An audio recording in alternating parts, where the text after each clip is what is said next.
Alors aujourd'hui, je suis joie et je ne sais pas si cette joie vient de Spotify, des bonnes nouvelles qui arrivent de Spotify, ou si c'est tout simplement parce que j'ai mis mon t-shirt de M. Pokora. Je ne sais pas, ou c'est peut-être les deux.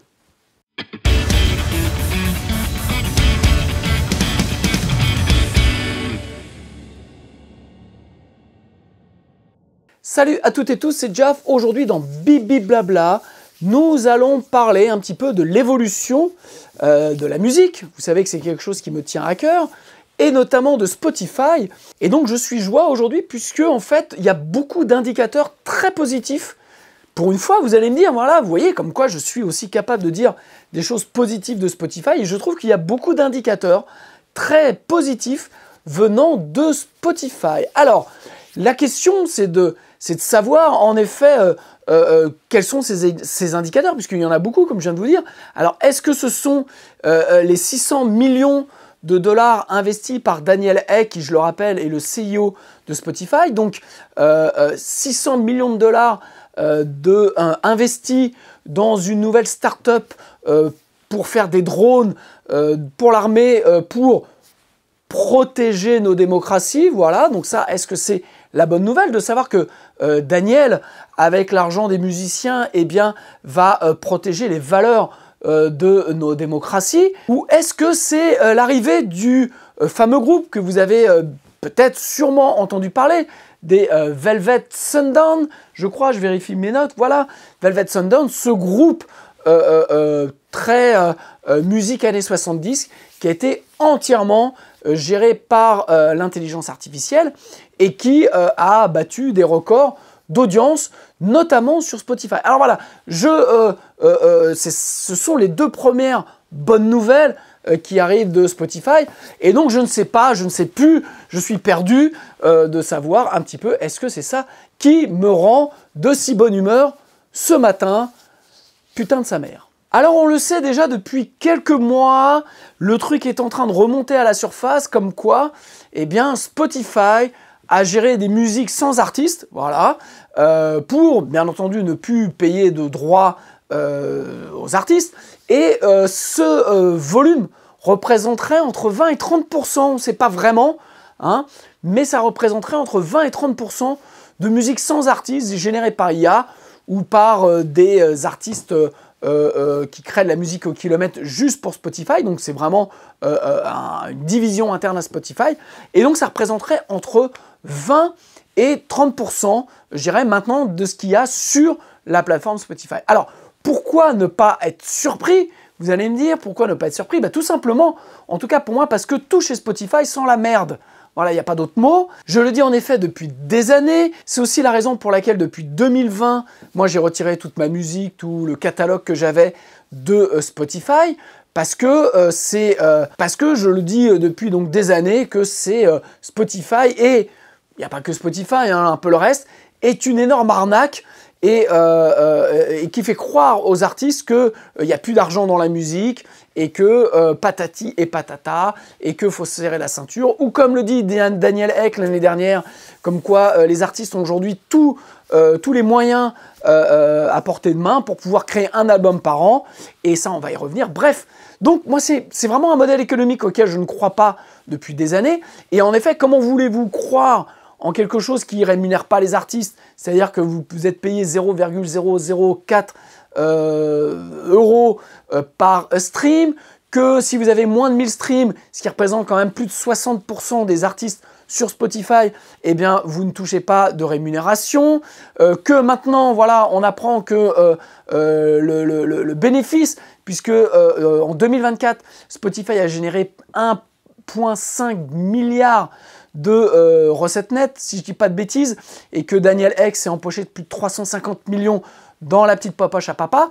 Donc voilà, que tout ça, en fait, cette nébuleuse, on vous dit qu'il n'y a pas d'argent et qu'en fait il y en a beaucoup, et qu'au final, c'est pareil, c'est un truc que je dénonce, c'est-à-dire que si plus Spotify avait depuis des années subventionné l'industrie musicale, avait produit des albums, ce qui est quand même son cœur de métier, comme le fait Netflix. Voilà, Netflix investi dans la production de films. Spotify n'a jamais investi un centime dans de la production musicale, mais au contraire investit entre 600 et 1 milliard d'euros, 600 millions et 1 milliard d'euros dans une boîte qui est chargée de faire, eh bien, de sécuriser notre bien-être pour que les choses restent bien comme elles sont.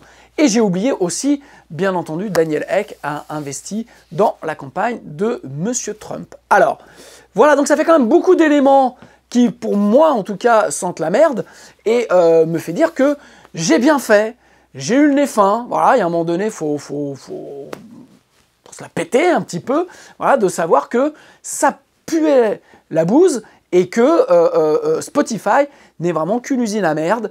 Il n'y a pas d'autre mot, voilà, je vais pas, peut-être que je vais me faire shooter ma vidéo, mais Spotify est bien une usine à merde et ne prend en aucun cas considération des artistes. Alors la vraie question maintenant, parce que maintenant en fait tout ça, on le sait, voilà, il y a des articles partout, ce qui pouvait être une intuition il y a quelques années, aujourd'hui, bah voilà, on en est sûr, on connaît vraiment le projet de Spotify.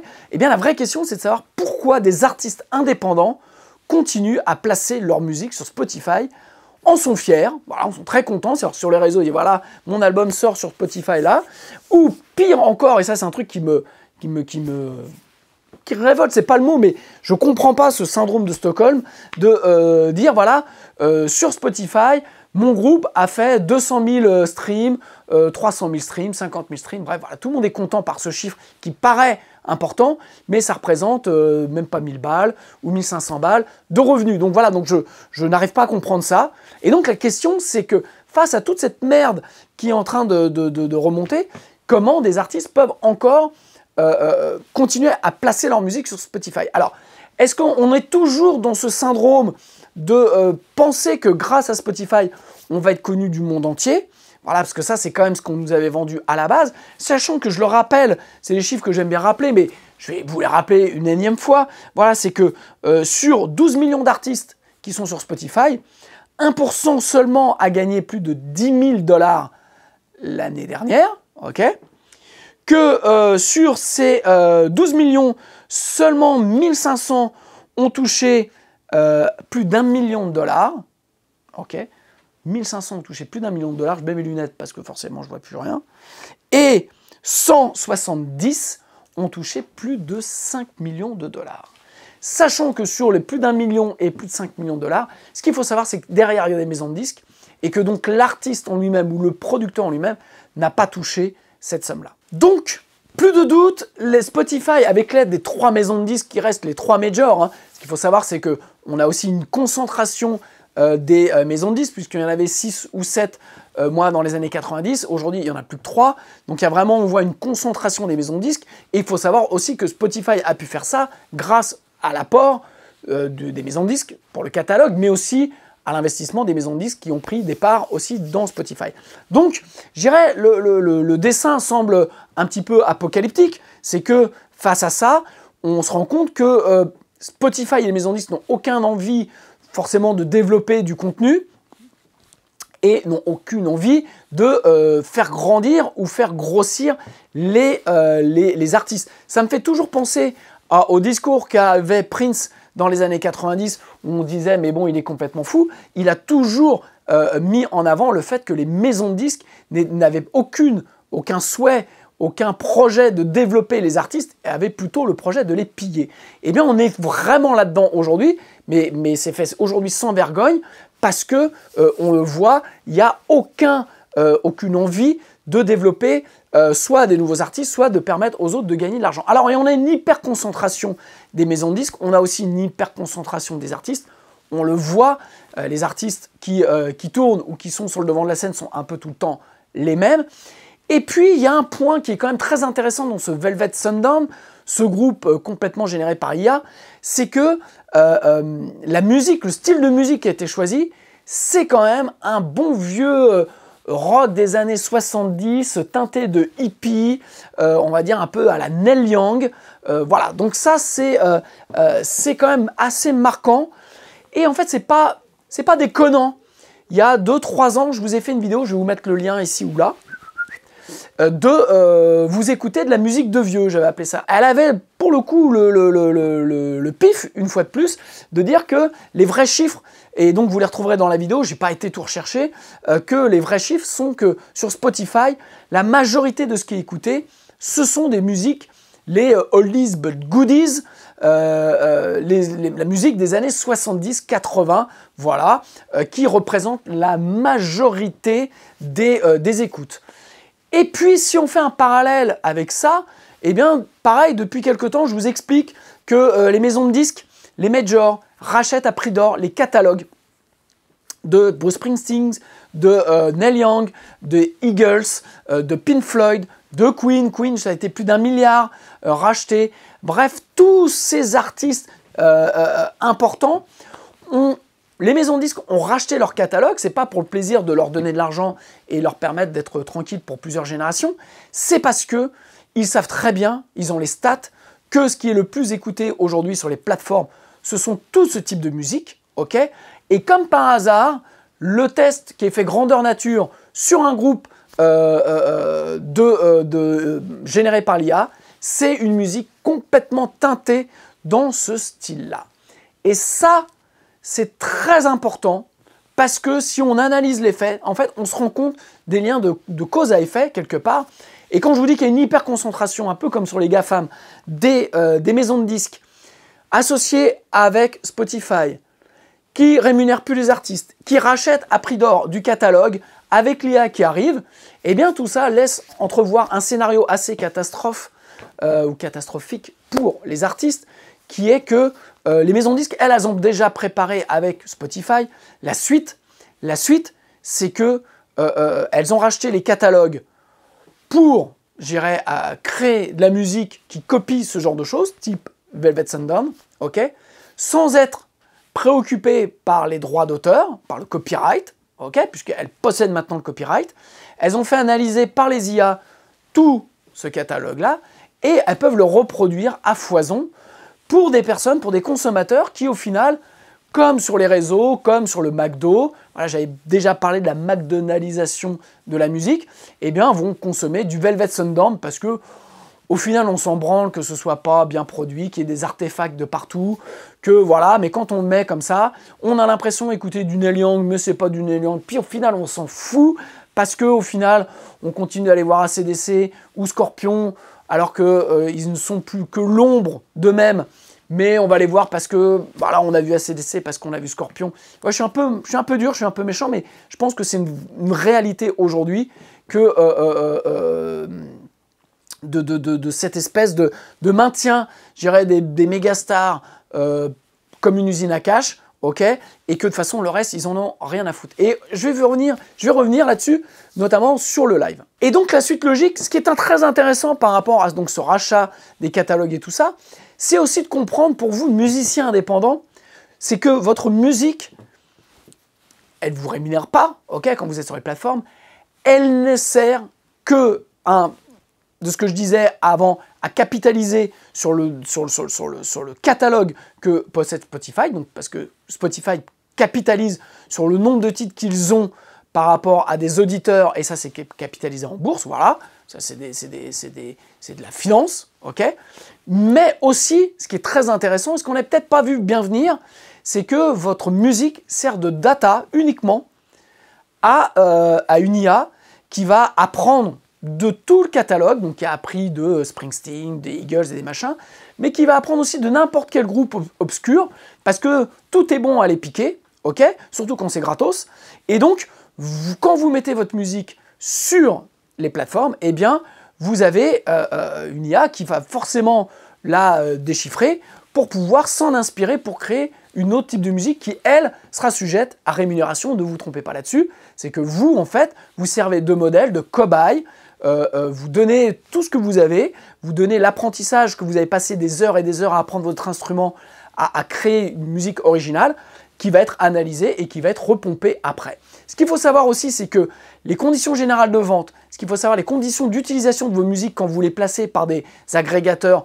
pour être mis sur les plateformes, vous cochez bien souvent, je reconnais avoir lu les conditions parce que vous n'avez pas envie de vous taper les 4 pages, mais qu'il y a maintenant des clauses dans toutes ces pages-là qui stipulent que notamment les agrégateurs, les plateformes ont le droit de resampler votre musique et de remixer votre musique sans votre autorisation, ok? Donc ça, il faut le savoir, c'est que si vous n'avez pas lu, eh bien, vous avez donné le droit à des grosses boîtes de faire ce qu'ils veulent de votre musique, ok?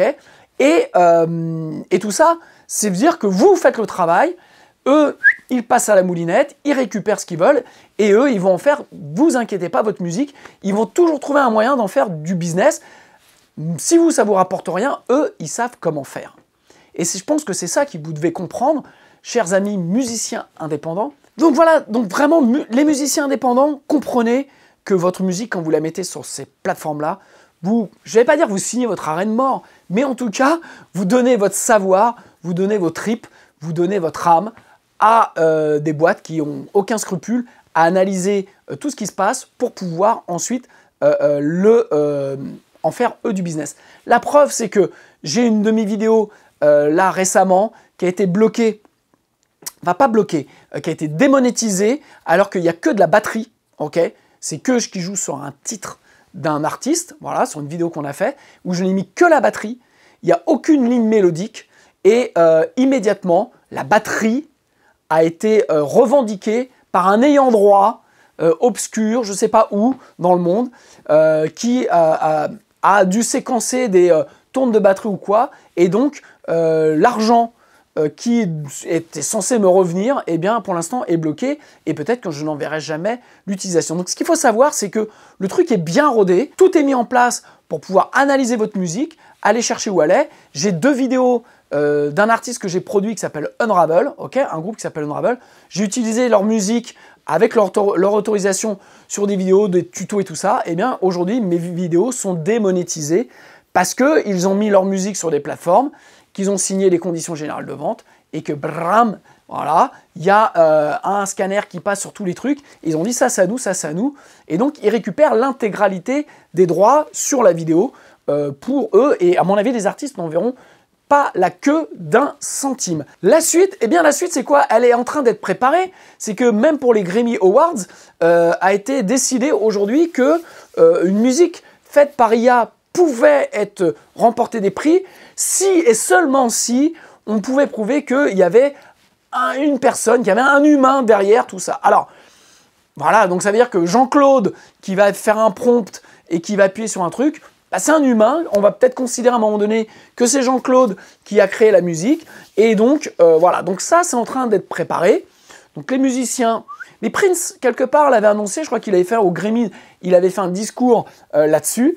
Donc voilà, donc en fait, la prophétie arrive, et donc ils sont gentiment en train de nous pomper notre moelle et de récupérer absolument tout ça. Alors donc, comme je disais, la bonne nouvelle, c'est qu'aujourd'hui, il n'y a plus aucun doute. Il n'y a plus aucun doute sur l'objectif des maisons de disques, entre le rachat du catalogue.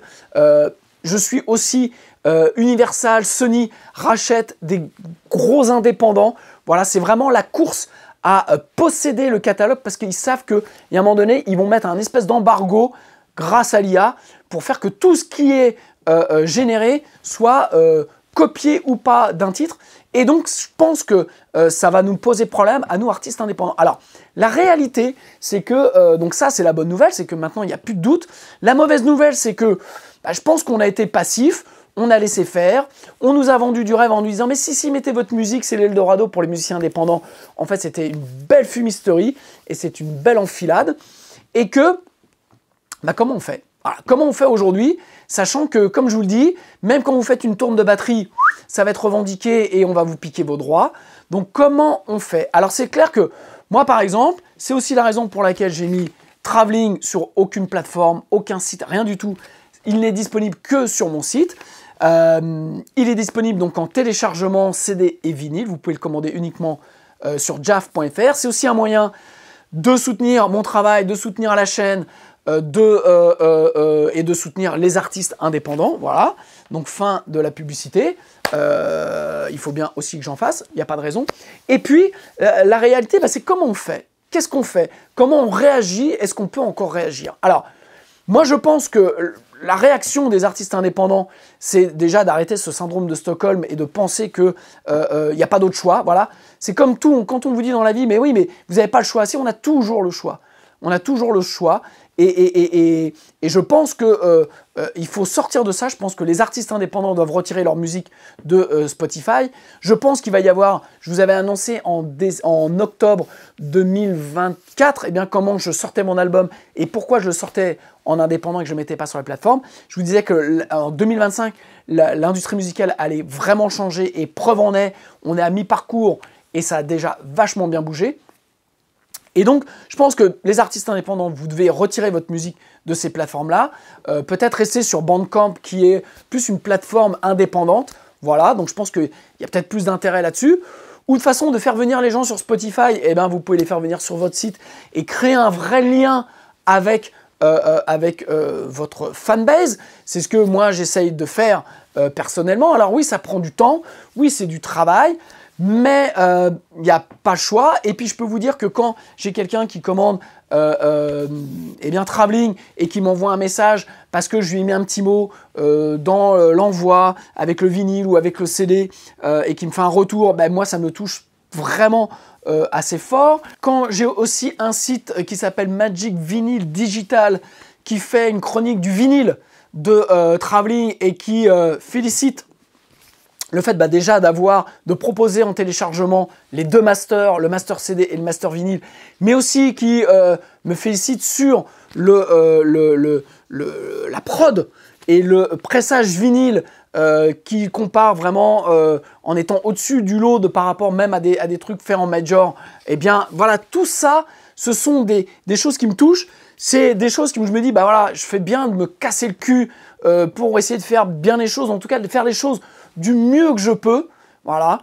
Et je pense que c'est ce que devrait faire aujourd'hui tout artiste, c'est de refuser en bloc tout ça et de recréer, je dirais quelque part, une économie locale, d'être locavore, voilà, directement du producteur au consommateur. Je pense que ça, c'est important de recréer du lien directement avec ses fans, avec les gens qui aiment sa musique. Et puis surtout, comme je le dis, moi, la précommande de Traveling, alors que je suis un artiste inconnu, juste pour les gens qui me suivent sur YouTube, ça représentait plus de 800 000 streams, l'équivalent de plus de 800 000 à 1 million de streams, juste ma précommande. Donc, on recrée une économie de marché, on recrée, je dirais, une réalité économique dans ce que l'on fait pour pouvoir payer le studio, payer le temps, gagner de l'argent, parce que c'est la réalité. Et il faut arrêter de croire, parce qu'on nous a mis ça dans la tête pendant 15 ans, qu'il n'y avait pas d'argent dans la musique, que c'était terminé le temps d'or des artistes qui avaient de l'argent. C'est complètement faux. Il y a plein de fric, il y a plein d'argent, sauf que, comme pour le reste, comme pour les GAFAM, tout est centralisé sur des grosses boîtes. Et elles font un maximum de blé. Comme je vous l'ai dit, Spotify a fait 1,5 milliard de recettes nettes en 2024. Alors vous allez me dire, mais chapeau, alors qu'est-ce qu'il nous reste alors? Comment on fait? Comme je vous l'ai dit, je pense que recréer du lien, avoir une démarche de circuit direct avec les fans, c'est ce que moi je fais, c'est ce que j'apprends à mes apprenants de la formation Devenez musicien entrepreneur. Voilà, avec l'accompagnement que l'on fait, avec l'ensemble du suivi, c'est vraiment de recréer cette économie d'entrepreneurs, cette économie de commerce, voilà, comme commerce de détail, on va dire, parce que c'est une réalité et on le sait aujourd'hui, des artistes, notamment dans le hip-hop et tout ça, sont les maisons de disques qui achètent des bots, qui achètent des pharmaclics, qui achètent des places dans les playlists pour pouvoir monter et faire croire que c'est ça l'industrie. C'est pas ça. En tout cas, moi, c'est pas. C'est pas l'industrie auquel je crois et c'est pas l'industrie à laquelle j'ai envie d'appartenir. Voilà, j'ai pas du tout envie de ça. Donc, vous allez me dire, mais qu'est-ce qui nous reste? Alors, on va dire, oui, il reste le live. Oui, le live, c'est d'enfer. Non, parce que le live, il y a eu la même concentration. Je suis désolé, c'est pas très guest tout ce que je vous annonce au final, mais le live, il y a eu la même concentration. C'est-à-dire qu'on a une boîte qui s'appelle Live Nation aux États-Unis qui a racheté tous les contrats de toutes les grosses maisons de disques, en leur proposant en plus des contrats 360, en récupérant le merchandising, le machin, le truc, bref, qui a racheté des salles de concert partout dans le monde, notamment avec le confinement et les Covid, où il y a des salles qui ont arrêté, Live Nation a racheté plein de salles de spectacles partout dans le monde. Ils ont Ticketmaster qui est chargé de vendre les places, voilà, de créer une économie interne où ils sont bien chez eux et ils font un peu ce qu'ils veulent. La preuve, on l'a vu avec Oasis, quand Oasis a annoncé la mise en place des places. Il y a des places qui sont vendues à 400 €, 1000 €, enfin, c'est des trucs hallucinants parce que c'est Live Nation et Ticketmaster qui ont mis ça en place. C'est pas les frères Gallagher qui ont pris de l'argent sur ces places-là. Eux, les frères Gallagher, ils ont pris un fixe. Comme tous les artistes maintenant depuis des années, toutes les stars, elles prennent un fixe. Quand Sting et Police se sont reformés fin des années 2000, ils ont pris donc Steve, Andy Summers et Stewart Copeland ont pris chacun 200 millions de dollars. Peu importe s'il y avait du monde dans les stades, eux ils ont pris un fixe et c'est Live Nation qui a géré tout le truc. Ça rapportait énormément d'argent. Aujourd'hui, ça rapporte de l'argent. C'est la raison pour laquelle le prix des places a augmenté de plus de 40% sur les 3-4 dernières années, parce qu'il y a une hyper concentration des acteurs. D'ailleurs, on le voit même en France, moins de tourneurs indépendants, plus de gros, moins de places dans les salles, plus de salles. Voilà. Donc pour les artistes indépendants, c'est super dur de tourner aujourd'hui, de faire des spectacles, de faire des concerts, parce qu'il n'y a plus de salles capables de nous accueillir. Et donc, on est dans la même logique d'une hyper concentration de la musique, où il va y avoir quelques happy few, quelques artistes qui vont être un peu des artistes... J'aime pas dire ça, mais parce que je veux pas non plus faire une généralité, mais qui vont être sélectionnés. Voilà, il va y avoir quelques happy few, certains qui vont rentrer bien dans le moule. Et puis voilà. Après, il y en a qui vont réussir à y arriver par la force, parce qu'il n'y aura pas d'autre solution. Mais ça laisse beaucoup moins de place au business quelque part et à tout le monde. Donc voilà, donc en fait l'avenir est pas gai du tout. C'est clair que depuis des années, je milite pour l'indépendance des artistes, pour tout ça, en disant voilà, on a la possibilité de faire des choses. Plus ça va et plus je me rends compte qu'au final, que l'arnaque que j'avais vue, ou en tout cas que j'avais ressenti sur le truc, et ben en fait, est plus forte que ce que je pensais. Voilà, je pense que le plan est beaucoup plus machiavélique que prévu. Je pense que le truc se dessine depuis des années et que l'IA est le coup de semonce qui finit d'affaiblir les artistes. Et je pense que tant que les artistes indépendants accepteront ces conditions et ne retireront pas leur musique des plateformes, je pense que le combat est perdu. Voilà. Je pense que par le nombre, on peut faire des choses. En tout cas, on peut se constituer un autre avenir. Mais pour constituer un autre avenir, il faut empêcher celui-ci de continuer. Et pour empêcher celui-ci de continuer, eh bien, il n'y a pas d'autre choix que de retirer sa musique. Alors peut-être que vous allez dire que je suis complotiste, conspirationniste, mais je pense que les chiffres parlent d'eux-mêmes aujourd'hui. Et je pense qu'il y a un vrai danger pour les musiciens indépendants, qui est de, premièrement, confier la gestion de sa musique à un tiers, parce que eux, ils vont en faire du fric, pas vous. Okay, donc je pense qu'on doit reprendre les rênes. C'est pas simple, mais la réalité, c'est que le support, comme le support revient, eh bien le support permet une vraie rémunération des artistes, des producteurs et des intervenants. Donc je pense que ça, c'est très important. Je pense qu'il faut réussir à ce qu'il y ait plus de salles indépendantes, qu'il y ait un circuit indépendant, voilà, comme un réseau de disquaires, comme toutes ces choses-là. Et je pense que si on est tous conscients de ça, eh bien, on va recréer une économie parallèle où chacun va pouvoir tirer le fruit de son travail, que ce soit les salles de concert en recevant des artistes indépendants et des gens qui viennent voir des concerts pas à 100 ou 150 €, mais à 10-15 balles, voilà, plus des bières. Voilà. On va refaire le métier de musicien qui est, je le rappelle, aussi de vendre de la bière lors des concerts. Nous, notre métier, c'est de jouer pour qu'il y ait des gens qui boivent de la bière. Donc ça, c'est à chaque fois que je dis ça, ça fait sauter les gens, mais c'est une réalité. Voilà, dès l'instant où on va arrêter de se masquer de la réalité que musicien est un métier, il y a une économie autour, comme je disais, de faire tourner les salles, vendre de la bière, eh bien, c'est notre réalité. Et tant qu'on ne l'aura pas accepté, eh bien, ça veut dire qu'on est dans le déni. Et plus on va recréer ce réseau indépendant avec des disquaires indépendants qui vont se remettre à gagner de l'argent en vendant des artistes indépendants qu'on ne trouve pas sur les plateformes, plus on va trouver des salles qui vont accepter de faire tourner des artistes comme ça indépendants en les rémunérant un peu, en faisant un partage sur le bar ou en faisant des coproductions. Bref, il y a plein de choses à faire. Voilà. Mais dites-vous bien, chers amis artistes indépendants, que votre salut ne viendra pas du net, ne viendra pas de ces boîtes-là, puisqu'elles n'en ont rien à foutre, que votre musique n'est qu'une data, n'est qu'une donnée qu'ils analysent, dont ils vont se servir, eux, pour faire du fric, pour faire du bénéf, mais vous ne faites pas partie du business plan, vous n'êtes pas du tout dans le business plan, et donc pour ça, il faut se créer un business plan parallèle et recréer du lien avec des gens, recréer je dirais, du contenu, recréer des choses, puisque je le dis depuis des années et je continue à le dire qu'on n'a jamais été, il n'a jamais été de meilleure période pour faire de la musique, ok? Puisque avec un ordinateur, vous pouvez faire de la musique, vous pouvez la vendre. Maintenant, c'est à vous aussi de choisir dans quel réseau vous allez le vendre. Voilà.